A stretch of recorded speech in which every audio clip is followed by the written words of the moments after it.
Hi, I'll be doing the September 2010 presentation on reproduction counseling. I journeyed into reproduction counseling through my own path in life, finding out that, along my way, I had many choices to make that weren't the standard, unexpected pregnancies in life. So I decided early on that I was going to go back to school in order to become a reproduction counselor. That was in the mid-1980s, and at that time I had no idea what reproduction counseling was, really didn't have a concept of it, and didn't know what I needed to become or study in order to be a reproduction counselor. What I've found along the way as I've journeyed through my schooling and through my own life experience is that becoming a mental health counselor has been one of the best choices that I made along the path. And I've also learned in being a mental health counselor that reproduction counseling is something that mental health counselors work with quite frequently and most often with every one of their clients, because we work over the lifespan, and as people go through their lifespan, their reproductive issues stay with them. They're a part of their life, and sometimes they're in the process of making them, and sometimes they're in the process of just trying to work through what happened during them. So as mental health counselors, we are greatly poised to be able to work with these issues with our clients. And I see reproduction counseling as being no different than working in couples work or working in addictions work. It's something that is part of our practice all the time. So what do you need to know to do reproduction counseling? Some of the things that your clients might come along and introduce in counseling sessions to you is they may be thinking about, do I want to have a child? And if I have medical conditions, what's going to be involved in those choices?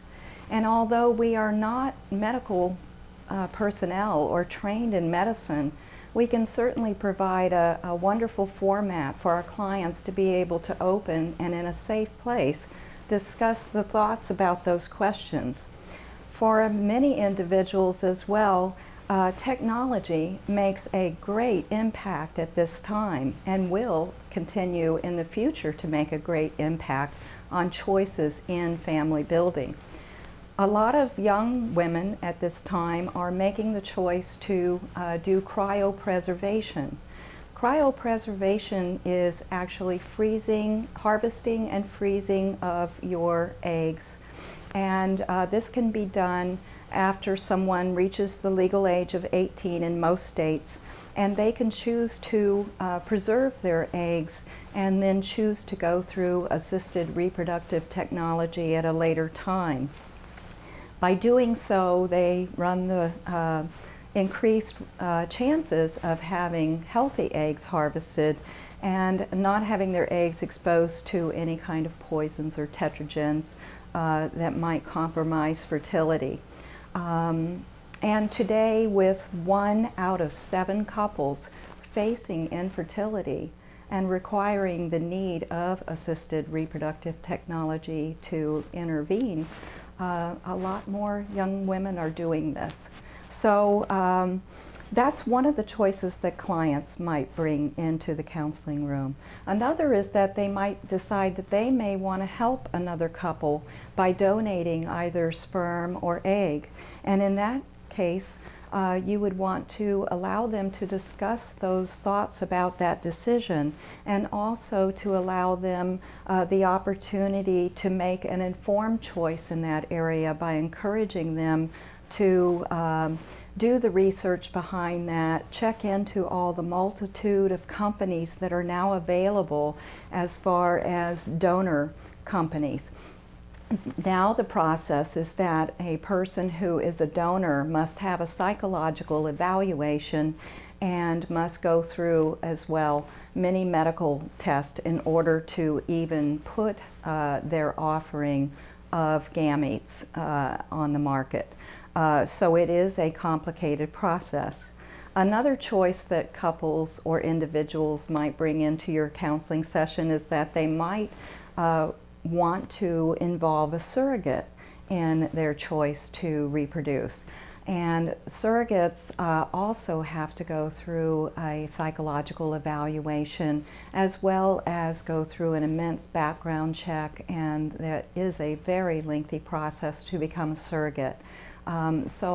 Both for the intended parents, which is the title they give to the couple who wants to work with a surrogate, as well as the surrogate, no matter which may end up being your client, you are the one who can offer them the psychological safe place to talk out those decisions and share with you their journey as they're investigating what it might take for them to achieve that process. And of course, the last thing that I'll speak to that someone may bring into your office may be related to the assisted reproductive technology process itself. So you may have an individual or a couple or a family come in who are dealing with issues related to ART, as it's commonly known, and they may be dealing with either decisions going into it or just the situation while they're in it, or they may be dealing with the fallout from it. Because sometimes, and especially at this point now in our backlash from technology, is that people are making the decisions at this point as to whether or not they're going to tell a teenager or a middle school age child that either they or their brother or sister is the product of assisted reproductive technology. So again, mental health professionals are very poised to help individuals, couples, and families work with these issues.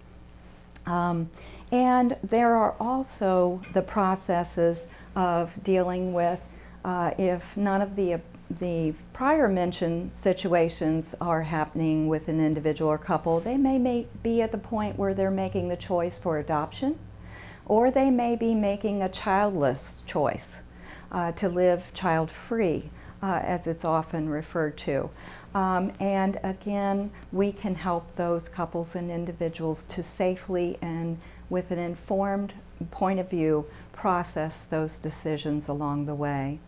As mental health professionals, we need to be aware of a lot of the medical information, but one thing that I've found with working with couples, individuals, and families is that they are really the best experts, because it is what process, what medical treatment they've been through that is most important to them to discuss. So they really don't want you to have all that information as a medical person or have that medical background. They find much more value in our mental health processes and support than they do in us being a medical professional or a semi-medical professional, as I should say.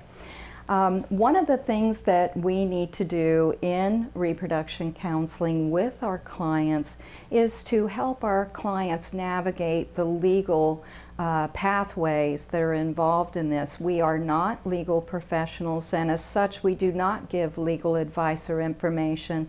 But again, here's our opportunity to provide that open, safe place to allow the clients to discuss what it's like to go through that process, because it is very intricate and time-consuming.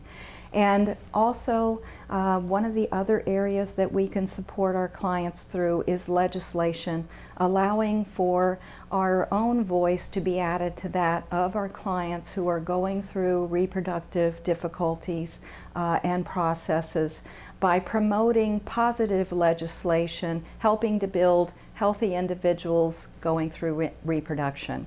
So I hope that you will join me in September for my presentation on reproduction counseling. Thank you so much.